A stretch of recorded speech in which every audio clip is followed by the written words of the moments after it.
Welcome to the Cyber Business Podcast, where we feature top founders and entrepreneurs and share their inspiring stories.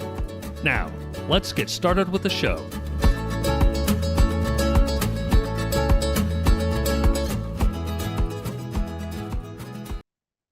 Matthew Connor here, host of the Cyber Business Podcast, where we feature successful business leaders, authors, top law firms, green energy companies, and more. Today, we are joined by an entrepreneur, adjunct professor, and author of Grit It Done, a low-risk guide to entrepreneurial success, Reid Tileston. Reid, welcome to the show. Thank you, Matt. It is an absolute pleasure to be here. Thank you for having me. Well, hey, we're glad you could join us. This is going to be a great interview. I loved your book. But before we get too far in, a quick word from our sponsors. This episode is brought to you by cyberlynx.com. That's cyberlynx.com. Do you know if a hacker's in your system? Most people and most companies don't until it's too late, and the hacker's already done damage. A hacker's job is to bypass security, so companies need a way of knowing when someone's gotten past their security. That's where CyberLynx intrusion detection comes in. With our 24/7 Security Operations Center, we monitor your computers, networks, and cloud accounts using a combination of AI and highly skilled cybersecurity technicians to detect any signs of attack or intrusion. So if a bad guy gets past your security, we'll know right away and be able to kick them out. Find out more at cyberlynx.com. That's cyberlynx. And now back to our show. Reid, again, thanks for coming on. I got to tell you, I appreciate you sending us a copy of your book, Grit It Done, and it helps that you've got the background there for those viewing. Great book. Really loved the way you take people through the concept of entrepreneurial success through acquisition. And I think a lot of entrepreneurs never really get to that stage. So I love what you've done there. And can you tell us kind of what was the inspiration behind your book here? So that people can experience the freedom of business ownership as I've been able to do over the last 16 years. Starting a business is fantastic. Acquiring an existing business or starting a franchise are also great ways to go. And I think they're actually the lowest risk, good starting points for it. So I just want people to be able to experience the freedom of business ownership as I've been able to do. It is as simple as that. And this book is the best first step in that process. It's the most efficient investment in becoming an entrepreneurial business owner and just reclaiming more freedom. And listen, I teach this stuff as an adjunct professor to MBAs. When I was at Chicago Booth, I helped design some of the curriculum around the entrepreneurship through acquisition. And it's certainly available to those audiences. But what really gets me fired up is the individual who's making $1,118 a week, right? The median US wage, let's gross it up to like $70,000 a year. I would tell you that finding a good business, using SBA, Small Business Administration financing, and then filling the equity gap with savings or reaching out to investors or family and friends is going to lead to a better financial outcome for that person, is going to lead to a better life through the increased autonomy. And the part that I don't think people always realize before they become a business owner is that you have a great chance to improve lives of your team members and also improve your own life in the process as well. And let's be crystal clear. As we all know, as business operators, people are the biggest source of both pleasure and the biggest source of pain. But for me, the real fulfillment in this process is going all in and the positive lives I've been able to impact along the way. Well, I love that. And I think a lot of business owners feel the same way. There's that expression that it's not personal, it's just business. And I think that pisses off a lot of business owners because you realize as a small business owner that it is business is very much a personal thing. It is how you take care of yourself, your family, and your employees and their families. So there's nothing more personal than that. So I think that a lot of small business owners kind of resonate with that idea of helping their employees, building a successful business, creating. I mean, let's face it, you spend a third of your life at work. So creating an environment that is conducive to kind of a person's well-being, that where they can grow, they can feel happy going in there versus, let's face it, a lot of people don't enjoy their job. So I think a lot of small business owners feel the same way. But let's kind of go back to the to the beginning, right? If you will, for the different kind, you do a great job in the book of kind of breaking down the different kinds of business owners. And I think a lot of them listening right now will be one of the types that you mentioned in the book. Can you kind of break that down for the viewers who haven't yet gotten your book, because it's not quite, well, I guess by the time this airs, it'll have just been out. So can you break that down for people, let them know kind of what those groups are, and maybe they can resonate with it and we can go from there? Yeah, absolutely. So I think about it with four groupings. First and foremost, you have employees. Employees are the backbone of any company, of any organization. The good ones do well. The not so good ones, usually they end up finding the door in some capacity. Then you have what I'll call an equity employee. And an equity employee is a CEO. They're someone that they don't own the business, they don't control the business. They are operating at the peril of a board usually or of their investors, but they have meaningful equity upside, right? They have good incentives, but they're still not the owner. Then you have a business owner. I love business owners. I've been a business owner for many years, particularly early in my career. You have autonomy, you own your upside. Ultimately, though, you don't spend a lot of your time working on the business. Instead, you spend a lot of time working in the business. And ultimately, the business might own you more than you own the business. I've certainly been in that situation before. And I love business owners. It's a great lifestyle to have. But the better lifestyle is what I'll call entrepreneurial business ownership. That's where you own the upside, you have the autonomy, and more importantly, you can spend your time working on the business as opposed to working in the business. So those are the four ways that I think about it. And for people that are looking to go out and search for businesses to buy, it's a really good path actually to say, you know what? I'm actually not like a business owner. I want to be a CEO. I actually thrive in that role. I want to spend time, working with a board and having competent people around me that are invested in the upside with me. So there's no right or wrong role, right? You can be an equity employee and have a great outcome. You can be a business owner and have a great outcome as well. What I think is critical though, and a mistake that I've seen people make over the years when they're thinking through what they want to do, and I really see the mistake be costly years down the road when they're in a situation where their role doesn't align to what their intrinsic interests are around being an equity employee versus a business owner. So I think it's so critical for people that want to go through this route of acquiring a business or being an entrepreneur to understand what your personal avatar is early in the process. Spend a lot of time doing that assessment. And I created some cool tools that I've used over the years to help do this, but really understand what your identity is. Critical first step in the process of if you're going to be an equity employee or if you're going to be a business owner. So I think a lot of business owners, end up spending a lot of time working in their business, and whether it's their initial desire and they just love that, and I think for most they do. At some point, whether it's 5, 10, 15, 20, 25, 30 years in, they get to the point where like, boy, I've really been working this business for a long time. It's been great. It's been very successful, but what is the next step? I think for every business owner, they're thinking about that at some point, either from the very beginning or much later on. What's the next step? What's my exit from this? Am I giving it to my kids? Am I selling this? Am I, bringing somebody up in the company? So I think when they realize that this kind of, as you call it, the entrepreneurial business owner is an option, kind of what advice do you give them in terms of how do you go from the business owner working in their business to the kind of the entrepreneurial business owner working on their business? Yeah, great question. So in principle, just start with the idea and be very clear about the fact that there is really no reason not to run the business at all times like you're going to be ready to sell it. So just philosophically accept that is in my opinion, the right way to run the business. Always have it positioned for sale. And as the owner, make yourself redundant. Make it so that any time that you spend, whether it be in the business or on the business, is optional. Now, I'll give you an experience here from my own time owning and operating an industrial services business. So a really dirty business, right? It does grease trap pumping and does kitchen hood exhaust cleaning. this is, America's dirtiest jobs, right? And I love companies like this. I really love operating them. I love investing in them. They get me really excited for a variety of reasons.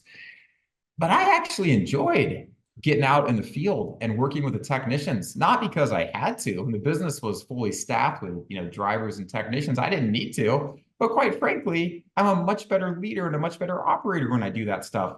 Because if I want to do an initiative, like for example, take the business from pen or pencil and paper scheduling and move it to the cloud and field service management, I want to know what it is, how that's going to affect the technicians, right? And what it's going to do to their day to day. And the only way that I'm going to be able to really do that is to actually have been out there with them doing the job. So if I say, hey, listen, it's important that I have you start taking after pictures of your work so we can send them to the fire department or the county for compliance reasons. And you know what? I get how hard that is. I get that when you have like an iPhone and you got grease on your hand and you got this chemical, that it's really hard to take that picture. Like, I get it. So let's talk about that. And it's different if I just say that versus if I'm actually out there doing it. So I just think from a leadership standpoint, it's good to be hands-on and it's good to have that level of exposure to the team member, builds credibility, but that should be an option. It shouldn't be that you need to be there to show them how to do it, or you need to be there because you have staffing problems, right? You want to make your working in the business optional, and then it can just provide this awesome icing on the cake. And to me, in my own experiences running businesses and with others that I see out there as well, that's where you can really build an awesome, winning, fun culture that will attract people to want to work there. And just as we talked about earlier, Matt, make the journey more enjoyable too, right? Who doesn't want to work at like a dirty business where their boss is like getting out there and doing things, Although sometimes the good technicians don't really want you around. They're like, man, get out of here. Like, go back, like do your thing. I got this, There's definitely some of that, but overall it's good. But yeah, run the business like it is going to be positioned to sell all the time. Something else that I do right now is, I teach. I also, because I like hard things, I like to challenge myself. I'm working on a PhD in essentially small business acquisitions and small business M&A. Nice. And talk about why I think that small business is the backbone of the U.S. economy. 46.4% of private employment, 43.5% of GDP, 2/3 of job growth over the last 26 years has come from small business. I mean, the benefits of small business to the U.S. economy are amazing. And the fact there's so little academic research for such an important part of the economy is astounding to me. So I'm filling that gap in real time. Nice. But the most recent research I did, which is not so much mentioned in the book because I was doing it while I was writing, is that I talked to 32 individuals that sold successful businesses. And successful means that there was a minimum of $500,000 of EBITDA, but oftentimes much higher than that. And I did a study where I basically figured out, okay, sellers that feel fulfilled versus feel unfulfilled with the sale. And again, this is taking money out of it. All these sellers made a lot of money. What were some of the differentiating factors there? And a really key theme that came across is that what was my relationship like with the key people in the business? And after I sold the business, how did that culture maintain? And the really happy sellers, one, they avoided being blinded by the price. So they looked at other considerations aside from price.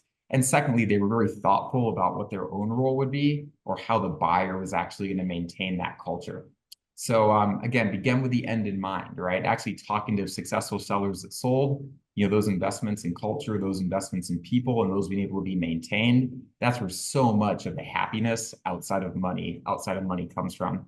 And I can also tell you, as I'm sure a lot of intermediaries can as well, that a lot of business succession is planned for, and that's awesome. But a lot of it just happens for surprises, whether it be your own health, whether it be a significant other's health, whether it be that one of your key employees has something happen. Like, life just happens, and you never know. So when life ends up happening, it's good to be prepared. So just get yourself where working on the business is what you can do, and working in the business is an option. And good things will come your way. Well, let me ask you, how does one go about preparing their company for sale? How do you go from, look, I've been working it, everything's fine, everybody's getting paid, everything's happening, we're providing whatever, products or services, they're busy in the day to day. And now how do I go from that to, all right, let's prepare this thing for sale and keep working like, as we do. So how does one go about preparing their company for sale? Yeah, great question. And I go into some of the stuff in chapter 9 of the book, so definitely check it out there. But ultimately, first step, what we talked about before, make yourself redundant. And the second step, which I would say is kind of a high level one, is you got to begin, especially if you're doing an acquisition, begin with the end in mind. The good operators in the space, whether it be a private equity firm, someone who's done this numerous times, like we don't buy a company without knowing what the exit options are. We just simply don't do it. I have a very good friend from business school that I actually had him reach out. He did a favor to me. He reached out when I was looking at buying a company to other companies in the space that would want to acquire a company like this and actually just asked them, what would you pay for this company? Is this a good thing? What would you, he like literally did that diligence call for me. And then years later, who do you think I ultimately sold the company to? I sold it to that exact company that my friend had reached out and talked to. So I had a lot of really insightful things that you can't read about online, right? About what their playbook was in acquisitions. And so when we as a deal went forward, came across some quote unquote challenges, they weren't surprises to me because they had told my friend how they think about these issues with sellers during this time. So it's an absolute no-brainer. So just really understand an ounce of prevention is worth a pound of cure. Understand what your exit options are before you actually get into it. Now, if you're into it, another interesting thing that came out of the study I did with the sellers is that having competent help in the process is critical. So my guidance is engage an intermediary very early in the process and don't necessarily sign a piece of paper with them. Just talk to them, right? Create a relationship. Ask them how buyers are going to think about the business. Ask them what they would change, what they would do, what they've seen be successful, and cultivate that relationship way before you even think you're going to need it. And the intermediaries are going to be happy to do it because, well, yes, the health issues do come up sometimes, and you pick up the phone and say, I got to sell my business in like 3 or 6 months. Let's do this now. No, the good intermediaries will actually want to talk to you and create relationships with you years before your sale. And they can help you shepherd through that process of what should I be doing tactically? What should I be thinking about? How are buyers going to think about the stuff? What avatar should I go after? And there's a lot of really good ones out there. I do some of that stuff, but ultimately, and if you want to talk to me about that, we definitely can. But it's really about finding that good, solid relationship with the intermediary. So talk to a bunch of them, scrutinize them like you would scrutinize a key hire or anybody, and really find that one that you have the good fit with. Because I can tell you that a lot of deals that don't happen and a lot of deals where sellers are on the no to low satisfaction side, it comes about because they had the wrong help around them. And having that wrong help really either derailed the deal or significantly delayed it. And once that bad's maybe the wrong word, once that misfit advisor, wrong fit advisor was out of there, it is amazing how quickly things could go. And what's also fascinating too is more often than not, that mediocre intermediary, whatever cool term we want to use for it, we can rhyme around here for a bit. Sometimes there was a relationship where it was like a friend of a board member or like a neighbor or a family friend like that. But really surround yourself with competent help in the process that feels gut level right to you. And then you're going to, have the highest chance of having a deal done and feeling good about it afterwards as well. Love it. So find a good intermediary who can help kind of guide you and think about things in your industry. Find somebody. What would you say on the financial side? I think a lot of people have somebody helping them with their books. They've got an accountant. Do you have any sort of guidance in terms of preparing your books for acquisition? And should you do that early on and then just kind of maintain that? What's your thinking there? Well, one of the best things about being a entrepreneurial business owner is that you can obviously, people can play around with the business to optimize their tax strategy. I know business owners that, straight up say, I want to be as aggressive as I can, and I want to minimize every tax that I pay, and I want to run cash through the business so that because I just don't believe in paying taxes. And, It's not my style. I'm very black and white. I don't want to pay more than I need to, but I want to pay what I owe, and I'm pretty conservative in how I think about that. But ultimately, you want to make your books so simple for at least 3 years that you don't have to explain really anything, right? Because you got to remember that trust is a critical part of selling a business. And the buyer is going to look, if I'm a buyer, right, I'm going to look at everything with a ton of scrutiny. And you as a seller, by the way, should look at everything that the buyer does with a bunch of scrutiny as well, right? You want to be diligencing them as much as they're diligencing you, if not more. And I tell some cool stories about how I've seen people do that over the years. But ultimately, you just want to make it so simple that there's no questions about anything, right? And do that for a couple years. Now, if you're doing creative things to run things through the business, that might be harder than for some than others, but you want to get to that. You want to get to that really simple approach. And if you want a great free way to do it, by the way, you can hire an accountant, you can hire CPAs to do it, QOE firms to do it, whole 9 yards from there. Oftentimes, you can be scrappy. Just reach out to an SBA lender, right, and say, I'm thinking about selling this business. Send them all the books that you got, and they might come back and be able to do a lot of those services that you could have paid someone a lot of money to do for free. Now you're developing a relationship with them, and if they do work for you, you might feel obliged to work with them going forward in a variety of capacities. But there's a lot of crafty, scrappy ways as an entrepreneurial business owner you can start to think about those things. But yeah, having clean financial books is critical because it establishes, key takeaway from my rant there, having clean books establishes trust with buyers early in the process. And when you're going through those painful conversations about asset purchase agreements or stock purchase agreements or non-competes, all that nasty, fun legal stuff that makes America the best country in the world, right?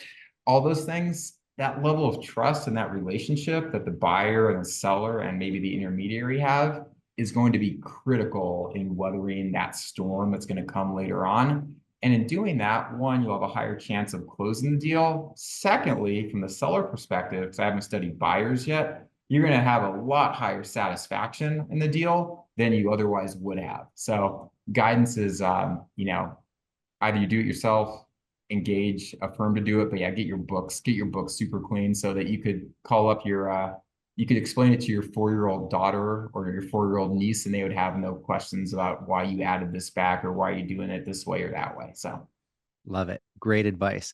Now, you talked about kind of the due diligence for on the buyer, right? So looking into the buyer.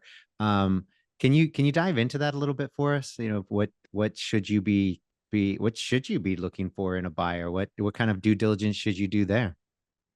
yeah, I think that the critical due diligence is credibility. You want to make sure that the buyer is going to be able to do what they say they're going to do. One, are they going to be able to actually close this deal? Do they have access? Is it money in the bank that they're just going to wire to you, and that's going to be that? Are they going to get an SBA loan? If so, which lender are they going to go with? Are they working with financial sponsors? If so, who are they? Is it a strong commitment? Is it a soft commitment? Are they a private equity firm that has $300 million in the bank, right? Are they a strategic firm that's done this 28 times? So one, are they credible to actually close the deal, right? Because we all know that what's our ultimate commodity as entrepreneurial business owners and in life in general, it's time. You don't want to waste your time with someone that's not going to be able to do something. So credibility on the financial side is paramount. Second, we talked about for individual owners of businesses, a key part of what drives satisfaction post-sale is how the culture is maintained, okay?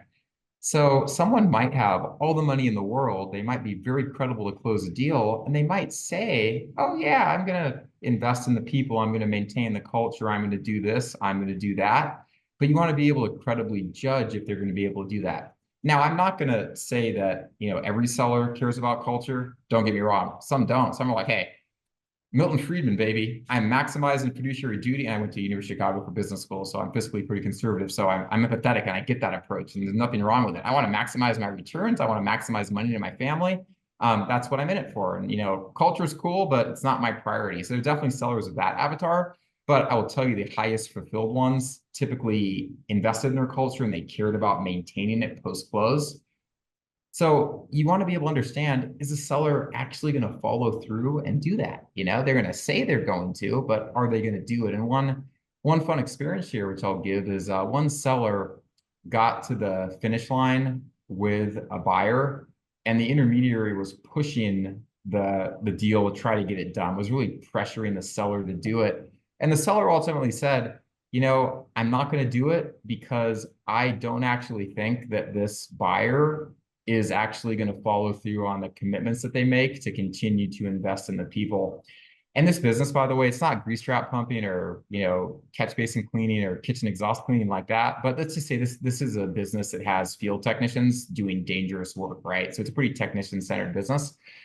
And ultimately walked away from the deal. But then the next buyer comes along and is kind of saying like all the same stuff there and everything. This is a pretty attractive business, right? I mean, I'd want to buy it. You'd want to buy it. Great business. But what the seller does is the seller literally flies across the country and meets with the buyers and meets with the buyers' wives and meets with the buyers' families and just wants to get a sense of like who these people are to make sure that, that they are what they come across as during those meetings, right? And understand, the people relationship. And she ends up selling, the seller ends up selling it to them. Great exit. Everyone's happy, whole 9 yards, but it's doing that level. If you want to have satisfaction with your ultimate exit, it's about doing that kind of diligence on the buyers versus taking the shortcuts with it. So that's some advice on how to think about the buyers.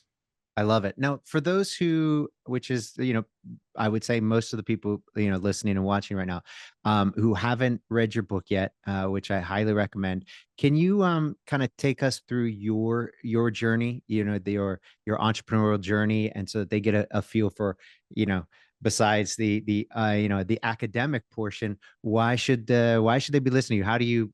What's your experience with this? What I don't always talk about with this book, by the way, is that when I was really early on in this process, and I'll tell you my life story in a quick second, I do calls with people that had bought businesses or, business owners, entrepreneurs, and they would always give me the time of day, like 30, 45-minute call. And I'd ask like the dumbest questions. I'd have no idea what I was talking about, but they'd always give me the time of day.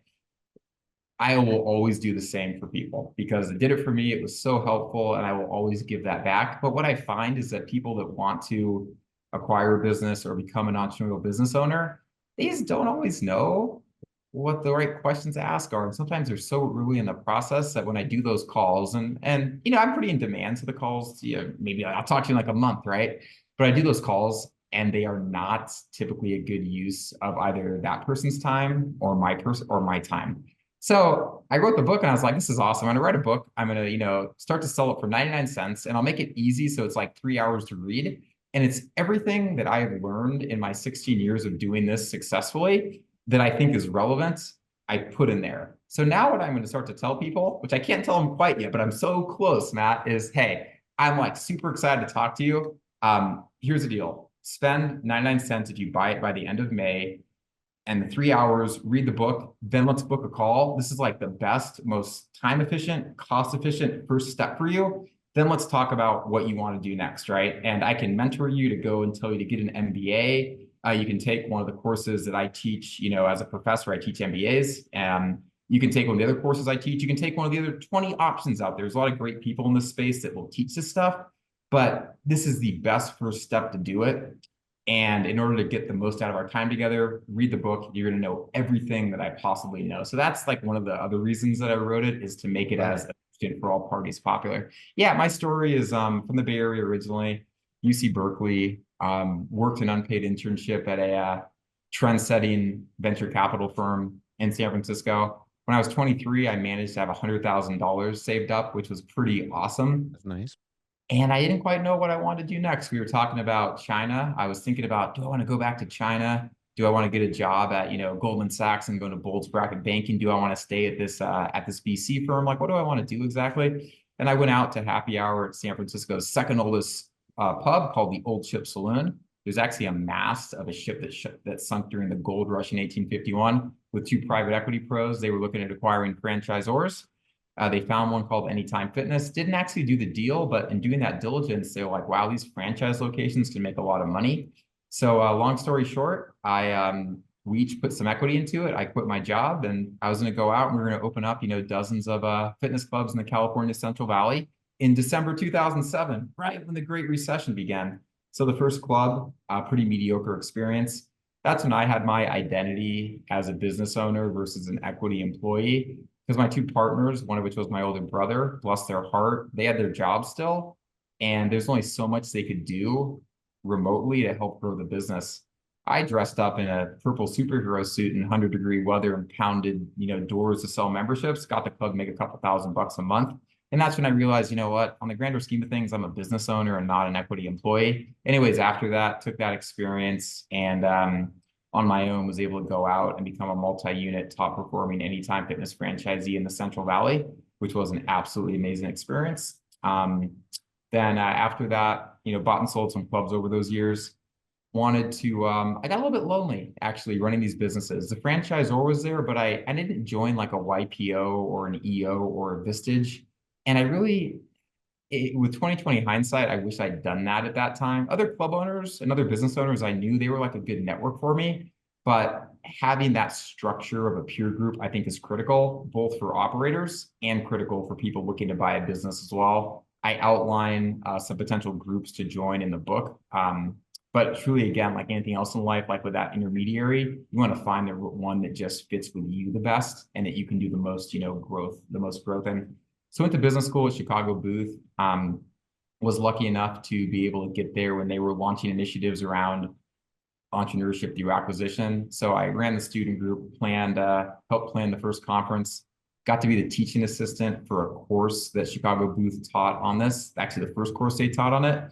Then after that, graduated and went out and acquired some additional businesses, and I invest in these things and had some good exits over the years. And after my last exit in May 2022, decided I wanted to transition into go more into teaching, because since I TA'd that class, I'd always wanted to be an adjunct professor. So I am now. I'm also working on some of the academic research around this space as well, which really isn't much going on. So it's kind of cool to be able to be on the forefront of that. In addition, I actively invest in this space. I typically like to back people that will get SBA 7A personally guaranteed loans, and then I will bridge the equity gap, whatever that is.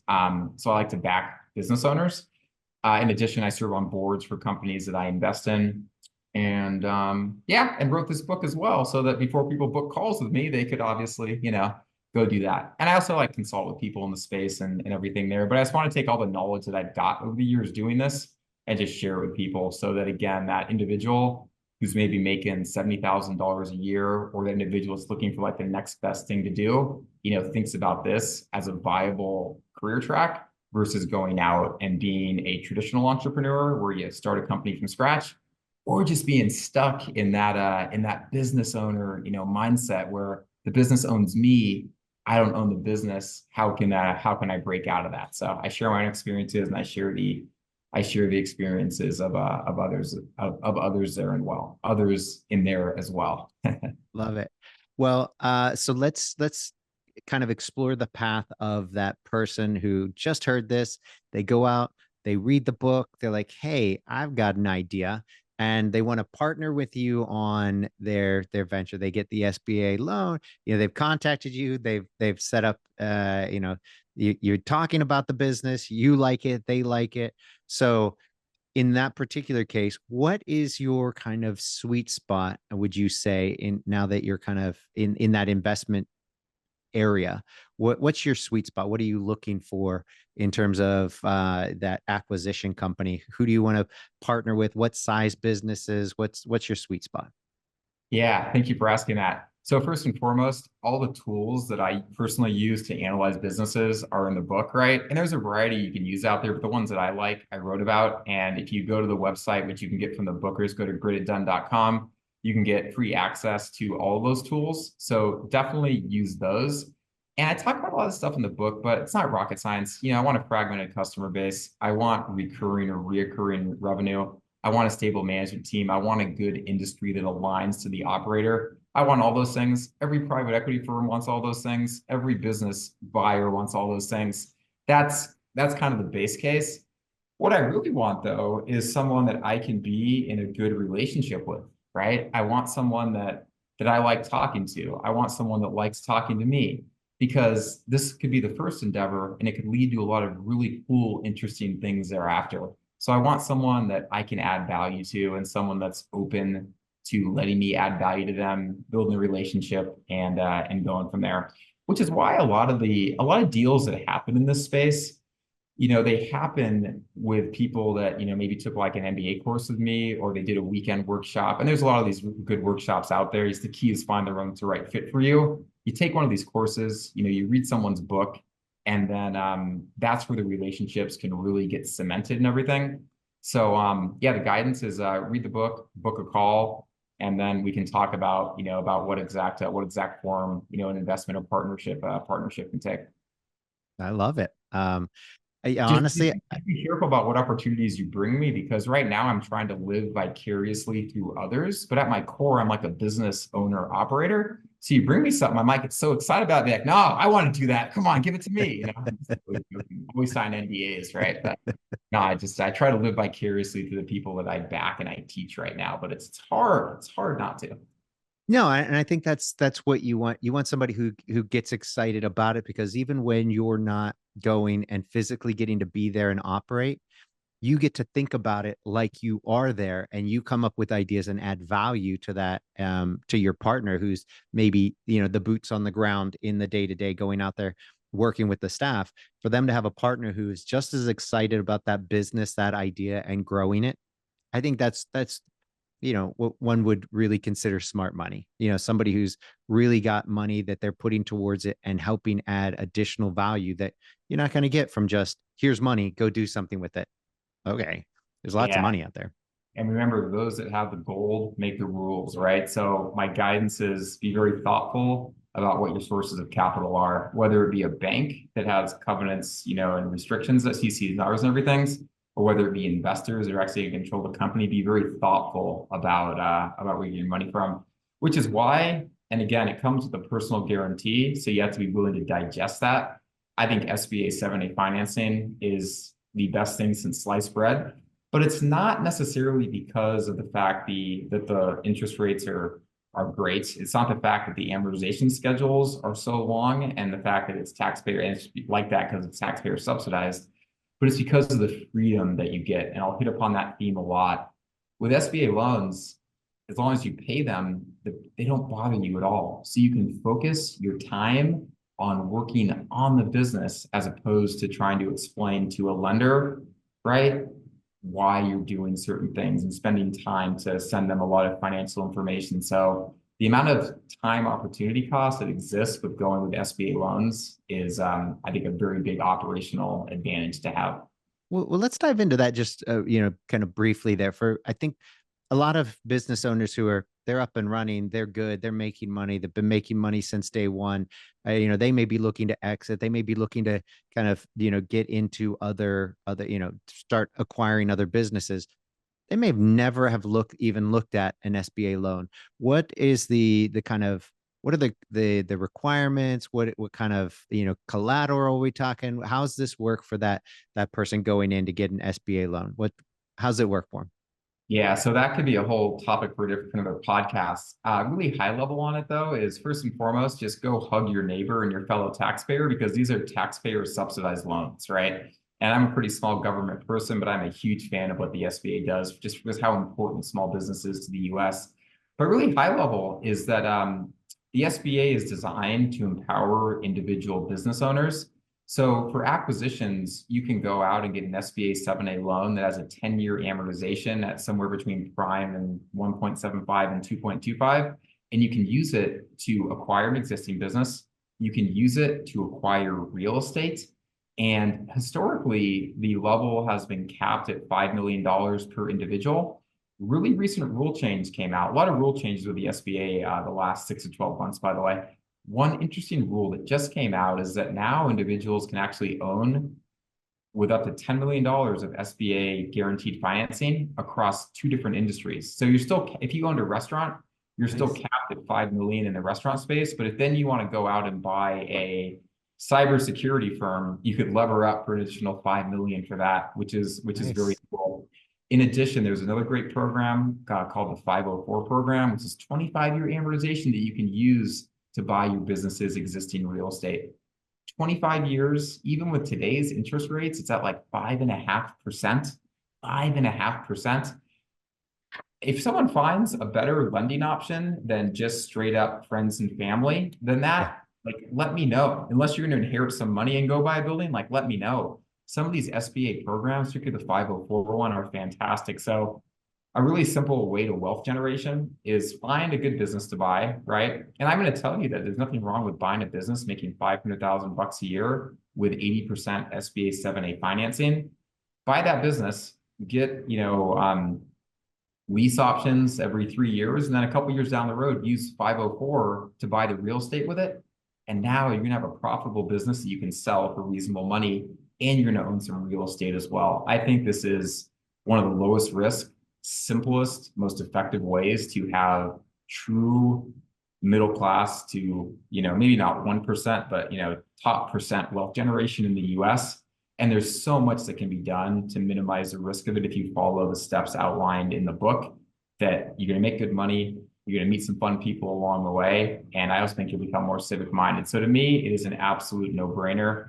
I've been blessed to be able to do it. I've seen others do it. It's a lot of hard work. Don't get me wrong. I mean, it's hard work and things can and do go wrong. But relative to all the alternatives out there for wealth generation, I believe this is the lowest risk one out there. And I think it's something that everybody should strongly consider pursuing at some point in their life. Marvelous. Well, I mean, you do a great job of kind of relaying all this information in your book in great, I'd say in the right proportion of detail, right? Because obviously with any one of your chapters, you could fill, I mean, an encyclopedia of information on each one, but you do a great job of kind of giving people the information they need in order to get going with everything and get a kind of the understanding they need in order to, hey, is this for me? This is for me. And then they can dive in further from there. So I think it's absolutely beautifully written, very well done. I think everybody should go out, get it if you're interested in running your own business, acquiring a business. If you're already running your business, thinking of that next step. I think the Grit It Done is a great book for everybody. So before we head off, can you tell everybody where they can get a copy of your book and where they can find out more about you, your MBA program, the courses you're doing? Can you tell them that?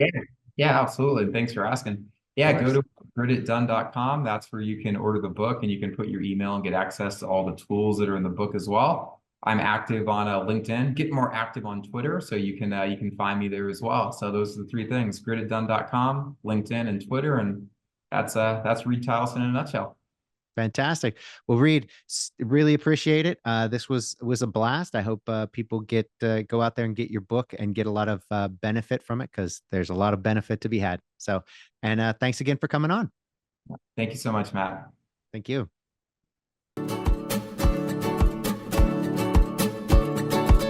Thanks for listening to the Cyber Business Podcast.